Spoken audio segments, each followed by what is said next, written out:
Hello guys, and welcome back to the channel. Where today guys, I'll be showing you how to take pictures on Snapchat.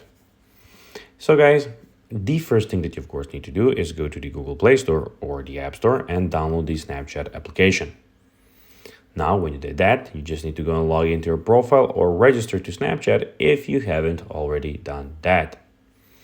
But now guys, let's see what we actually have in front of us here. In the bottom right corner, we have spotlights where you can go and check out some spotlights and videos that people posted. We have storage where you can check out stories, the camera, and in the top left corner, bottom left corner, we have your chats and location. But now guys, let's see how you can actually go and take pictures on Snapchat. So to do so, first of all, you need to go and launch the app and use its built-in round icon. Tap on it and take a picture. So basically this is the icon and here you can go and tap a picture.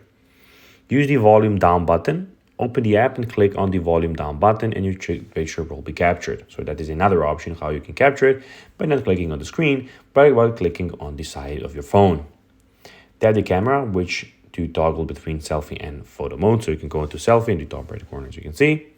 Line up your photo, tap set to exposure and focus activity Snapchat lenses, tap the shutter button to take the shot. And of course, your shots will be taken and you will have your snaps. So guys, that will be everything for this video. I hope that you found this video informative and entertaining. If you did, don't forget to like this video, share it, subscribe to the channel and put the notifications on, as guys, this really helps us grow our channel. So if you have a few seconds, it will be pretty cool if you could do this for us. So guys, as I already told you, I hope you enjoyed the video, and guys, as always, I'll be seeing you in the next one. Until then, bye guys.